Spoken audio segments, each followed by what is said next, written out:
নমস্কার বন্ধুরা, WB good নিউজে সকলকে জানাই স্বাগতম। আইএসএফের দ্বিতীয় দফার প্রার্থী তালিকা 5টি লোকসভা আসনের পুর, উলুবেড়িয়া এবং ডায়মন্ড হারবার 5টি লোকসভা আসনের মধ্যে আইএসএফ 2024 সালে কোন কোন লোকসভা কেন্দ্রে ভালো ফল করতে চলেছে এবং কোন আসনটি জয়লাভ পাওয়ার সম্ভাবনা রয়েছে। তুমি আমরা শুরু করব যাদবপুর লোকসভা কেন্দ্রে। তো যাদবপুর লোকসভা কেন্দ্রে 2019 সালে জয়লাভ করেছিলেন মিমি চক্রবর্তী অর্থাৎ তৃণমূল কংগ্রেস প্রার্থী। 2024 সালে এই লোকসভা কেন্দ্রে কোন দল জয়লাভ করতে পারে? এই লোকসভা কেন্দ্রে হিন্দু ধর্মের মানুষের বসবাস 66%, মুসলিম রয়েছে 21% এবং তপশিলি রয়েছে 13%।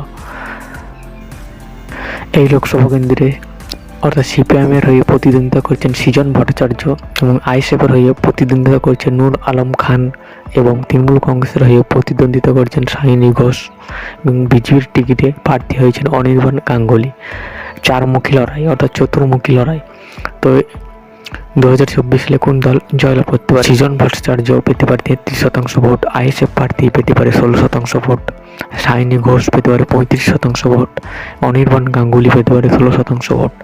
অর্থাৎ সামান্য ভোটের ব্যবধানে এগিয়ে থাকতে পারে শাহিনী ঘোষ। পরবর্তী লোকসভা কেন্দ্র উলুবেড়িয়া লোকসভা কেন্দ্রে 2019 সালে জয়লাভ করেছিলেন তৃণমূল কংগ্রেস প্রার্থী। 2024 সালে কোন দল জয়লাভ করার সম্ভাবনা রয়েছে? তো এই লোকসভা কেন্দ্রে হিন্দু ধর্মের মানুষের বসবাস 44%, মুসলিম রয়েছে 40% এবং তপশিলি রয়েছে 16%।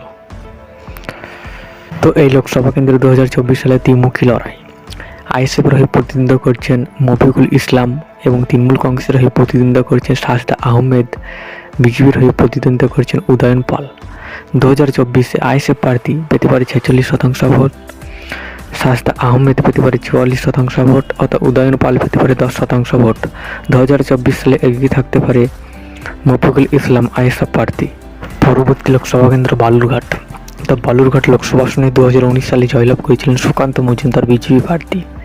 2024 সালে কেমন ফলাফল হতে পারে?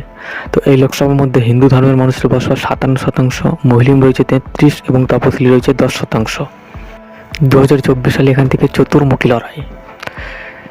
জোটের পক্ষ থেকে প্রার্থী হয়েছেন জয়দেব সিদ্ধান্ত অর্থাৎ সিপিআইএম প্রার্থী, আইএসএফের হয়ে প্রার্থী হয়েছে মোয়াজ্জেম হক এবং তৃণমূল কংগ্রেসের প্রার্থী বিপ্লব মিত্র এবং বিজেপির প্রার্থী অর্থাৎ সুকান্ত মজুমদার। তো বালুরঘাট লোকসভা আসনে কেমন ফলাফল হতে পারে 2024-এ?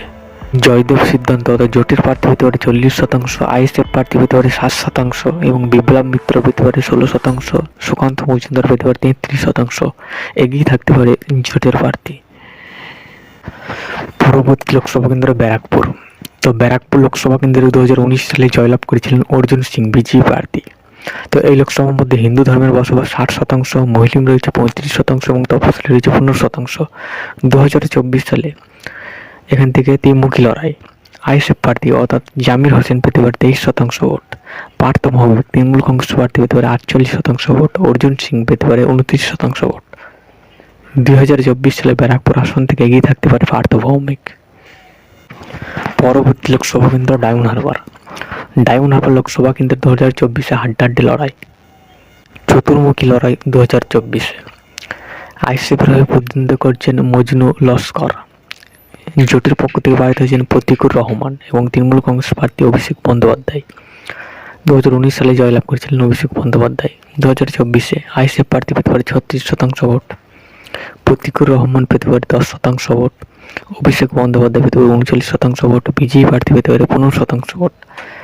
2024 সালে ডায়মন্ড হারবার আসন থেকে সামান্য ভোটের ব্যবধানে অর্থাৎ 39% ভোট পেয়ে জয়লাভ করতে পারে অভিষেক বন্দ্যোপাধ্যায়। তো আপনাদের কমেন্টে অবশ্যই রায় জানাবেন।